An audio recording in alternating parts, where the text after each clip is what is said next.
Fala galera! Segundo episódio da 8ª temporada de Game of Thrones, a gente veio aqui comentar um pouco com vocês. A gente vai começar o comentário pelo final do episódio, porque terminou de um jeito que todo mundo achou muito legal, com a música da Jane and the Old Stones, que é uma canção que tem no livro, eles trouxeram pra série. Não é uma canção que tem no livro, não. Tem sim. Canção? Tem essa canção? Tem essa canção. Que é uma canção que rememora a história dessa Jane, essa mulher que existiu em Westeros, e que ganha áreas um pouquinho proféticos no episódio. Na história, a Jane foi uma mulher comum, uma mulher popular, né, lá do povo, que se casou com o príncipe Duncan Targaryen, escondido do pai dele, Aerys Targaryen, um dos 30 milhões de Aerys que existe na dinastia dos Targaryen. E ele estava prometido a uma princesa Baratheon. E aí, com esse casamento escondido, tudo deu errado, o Lionel Baratheon ficou muito bolado, fez um julgamento por combate, a história acabou mal pra todo mundo. O lance é, o Duncan Targaryen se casou com ela por amor, e não porque estavam arranjando um casamento. E com isso ele abdicou do trono.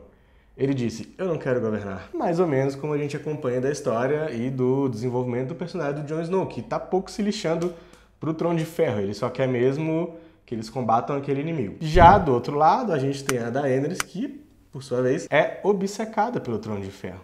Yes. Tanto que quando ele revela, nem demorou tanto para revelar a descoberta do Sam e do Bran sobre a origem dele, né? O Jon Snow. Eu achei até temerário.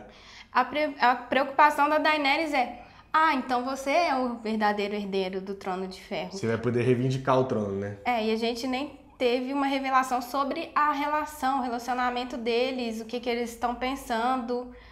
Veio só a história do trono mesmo. E ela passa por egoísta na história, porque ela tá, né, tô te revelando que você é minha tia e você tá preocupada com o trono, enquanto a gente tá, né, tendo um relacionamento amoroso, eu te amo, você me ama, enfim. Eu acho a relação dela bem plausível, por conta dessa obsessão dela com o Trono de Ferro. A maior preocupação dela, se você resolver virar rei, mudou tudo, pra que eu fiz isso aqui tudo? Eu acho legal também por ela ser uma mulher, né? Porque a gente não vê tantas personagens femininas obstinadas e que não vão desviar da sua atenção por causa de romance, né? Isso é bem quebra de expectativas. A série inteira ela só pensou no trono. Não esperava nada menos do que isso. Sim, isso se relaciona também à conversa que ela tem com a Sansa, que ela fala claramente que as mulheres em busca de poder não são bem vistas pela sociedade, ainda mais naquela época, né, se você imaginar. O lance do Jaime aceitar se submeter é uma palavra meio forte, né? Aceitar ser um guerreiro no esquadrão que a Brienne vai chefiar durante a guerra, também é uma quebra interessante desses papéis de gênero, né? Primeiro que a Brienne vai ser uma comandante. Antes mesmo dela ter virado cavaleira, né? No desenvolver do episódio, ela vira cavaleira. E aí o Jaime, que era um cara que é um cavaleiro, ele era da guarda real, ele é príncipe, enfim, ele tem toda essa pompa, todo esse poder, ele simplesmente diz, seria uma honra pra mim fazer parte do seu esquadrão. O que é muito legal também, né? Também quebra um pouco essa coisa de sempre as mulheres estarem sendo comandadas. Agora a Brienne vai comandar. E ele, toda essa personalidade dele, que também era um cara meio egoísta, né? No começo da série, o Jaime pra mim é um dos melhores personagens que tem de desenvolvimento. Ele aceitar isso, aceitar também é uma palavra meio ruim, mas quando ele resolve pôr, né? Tipo, tô aí, tô à disposição. É bem legal. Esse episódio tem muito disso. Até a Arya também ir atrás do Gendry e falar... E aí? Bora lá. Cadê minha arma? Não essa arma, a outra arma da casa de ferreiro espeto de pau. Tomar a iniciativa pra fazer sexo com ele é outra característica de gênero que a gente vê ali meio quebrada. Ela vai atrás do que ela quer, ela vai... E pronto. E como que chama isso? E bem direto, né? Como que chama isso? Que ela consuma o ato. Não sei falar. Fornica. E o que eu achei legal do lance dela com o Gendry é que, tipo, eles não têm química mesmo. As pessoas falam que eles não têm química. Não tem química mesmo, ela só queria transar, tipo assim.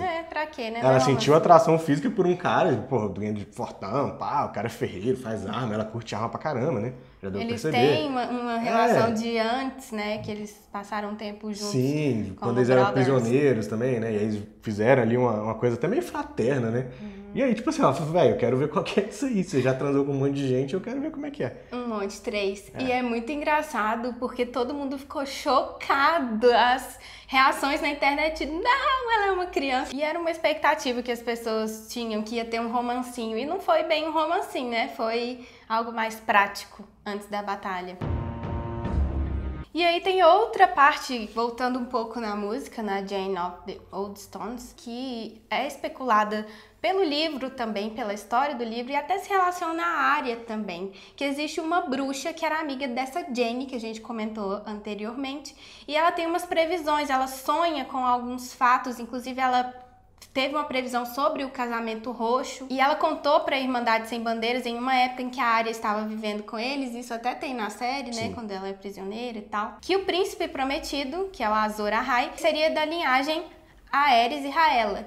E isso leva a especular que ou o Jon Snow ou a Daenerys, ou um possível filho deles poderia ser esse príncipe prometido. Isso já é uma especulação mais viajada, assim, mais doida, que se relaciona a essa música, a Jane, é um pouco mais distante, né? Até porque para eles terem um filho, teria que nascer um menino a jato ali, né?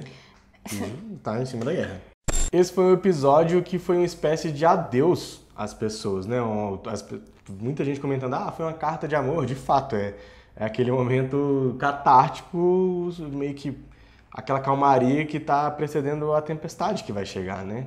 Então a gente tem todo mundo reunido, todo mundo trocando afetos, tá cheio de gente que era inimigo mortal ali, né? Que estava jurado de morte e que eles estão agora tendo que conviver juntos e tudo mais. Então é muito bonito e dá voz e força aos personagens secundários da série. Tem uma fala do Sam com o Bran naquela reunião em que eles estão planejando como vai ser a guerra, que é sobre a história, né, sobre a memória, e que é um pouco sobre a motivação dos White Walkers, que eles querem destruir o mundo, e para isso precisam destruir o Bran, que é o Corvo de Três Olhos. E o Sam fala muito sobre a construção da memória, e eu acho que o episódio é sobre isso, que é sobre tudo o que esses vários personagens passaram durante a história, todas as habilidades que eles adquiriram, combinou tudo nesse momento, que é um momento de todo mundo se juntar para derrotar um inimigo em comum. E eu acho que é tanto isso sobre esses coadjuvantes, sobre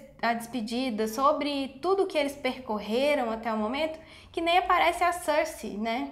Ela é como se a gente não precisasse muito despedir dela, assim. Não aparece o Night King também. O Jaime é outro personagem que mudou muito, e isso ele mesmo fala, né, no episódio. Tinha muita expectativa sobre como seria o reencontro com o Bran, e eu achei sensacional, um dos melhores momentos do episódio, porque ele cita exatamente a frase que o Jaime diz antes de empurrar ele da torre. O Bran fez exatamente o que eu esperava, que é dizer, se você não tivesse me jogado dali, eu não seria o Corvo. E eu nem sou o Bran, mas ele não é mais humano, né? Ele não tem esse sentimento de vingança. Muita gente se perguntou, será que ele vai se vingar? O que ele vai fazer? E ele simplesmente não é humano e enxerga aquilo como o que levou ele a ser algo muito importante, muito maior.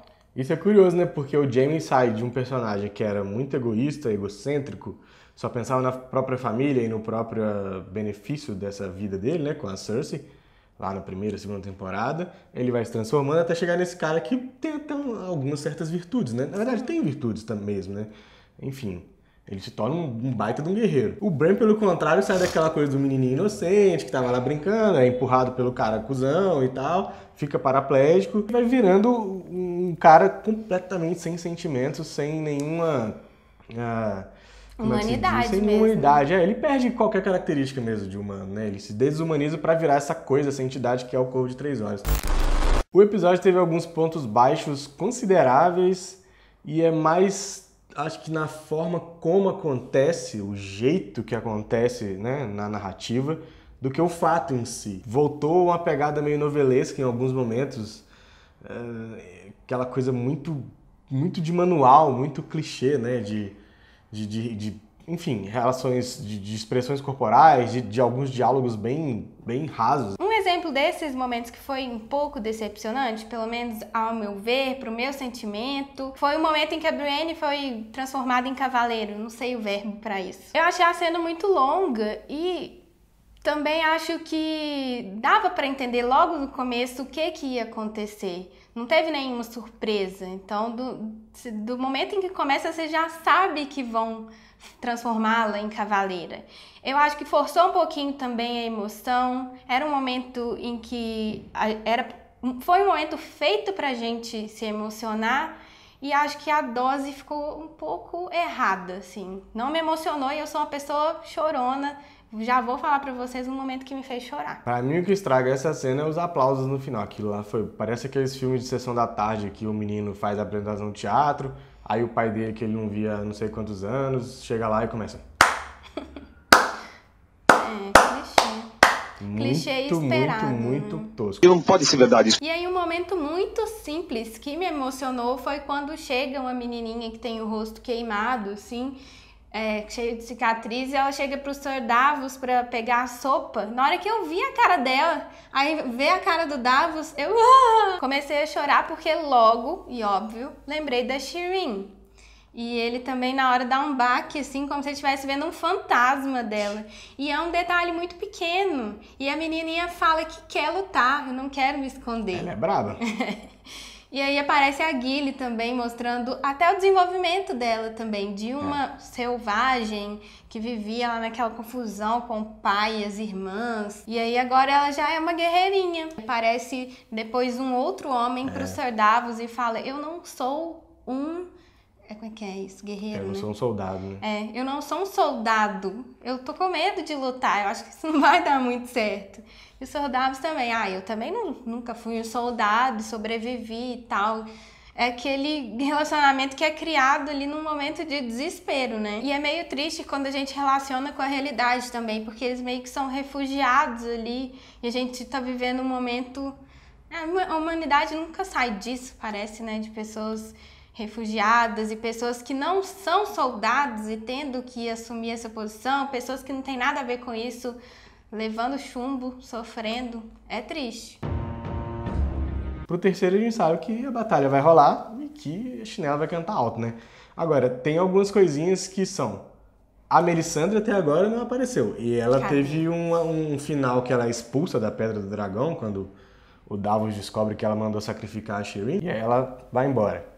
E redenção. E pessoas que aparecem para salvar o dia é uma coisa que a gente vê em Game of Thrones. Eu imagino que ela vai ter uma participação importante na Batalha de Winterfell, por conta dessa coisa mágica que ela carrega também, de conseguir fazer magia, dela também ter algumas profecias e acreditar em algumas profecias, e porque eu acho que o Winterfell vai representar um pouco já o final dessa coisa mágica de Game of Thrones. Eu já vi muitas outras pessoas especulando sobre isso também, a gente falou disso no vídeo de teoria, de que seria um momento de encerramento da magia e tal. E eu acho que é agora que vai rolar, pelo menos uma parte disso já. E eu creio que ela chega com alguma coisa pra salvar o dia mesmo, assim. A vaca vai estar indo pro brejo e ela vai aparecer de repente com, não sei, os Second Sons lá, que aparece no episódio, lá no começo.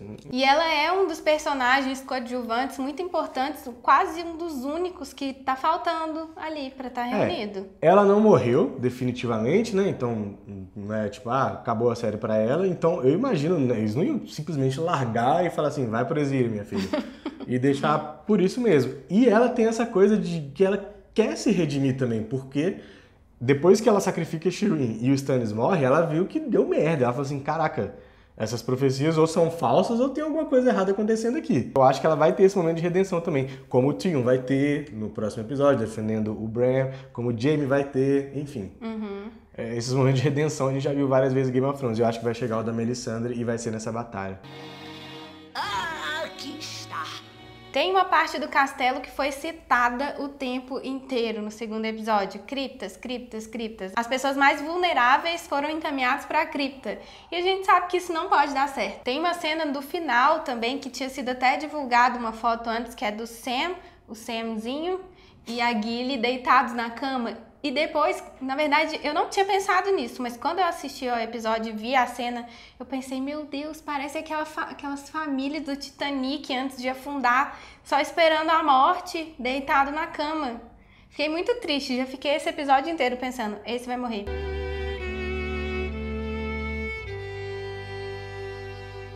E minha última expectativa alta para a batalha é a importância do Bran nesse jogo todo, por ele representar a memória da humanidade, através dessa entidade dele, sendo o Corvo de Três Olhos, e quando ele diz que o Night King está atrás dele, porque aí o Night King destruindo ele, destrói essa memória da humanidade, e aí ele consegue fazer essa longa noite dele eterna e tal. O Bran como Corvo de Três Olhos é esse ciclo que vai se encerrar dos White Walkers. Como? Não sei se é matando o Bran, se é ele matando o Night King, ou se é os dois morrendo, que eu imagino que é o mais provável. Até pra quebrar esse encanto, tipo, acabou essas coisas de magia, de tudo mais. E isso se liga com aquele movimento espiralístico, né, de uma coisa cíclica, o começo, o meio e o fim, mas que na verdade não tem fim, só começa outra coisa. Acho que este é o ciclo que está se encerrando para começar o próximo ciclo, que aí é depois dessa batalha. Eu não sei se eu já comentei aqui sobre a motivação dos White Walkers, a motivação do Night King. Muita gente fica se perguntando, mas o que eles querem fazer? E esse episódio, segundo, dá muitas informações sobre isso, quando a gente junta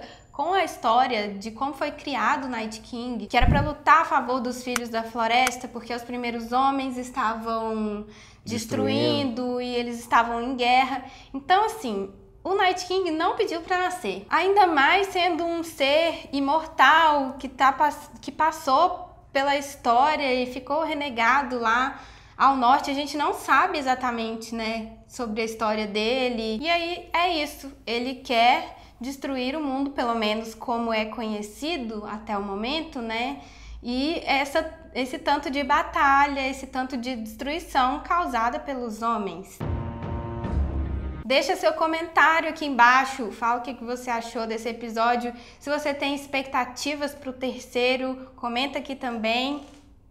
Se inscreva no nosso canal, que toda semana, até o fim de Game of Thrones, nós vamos comentar. Até o próximo vídeo. Tchau. Tchau.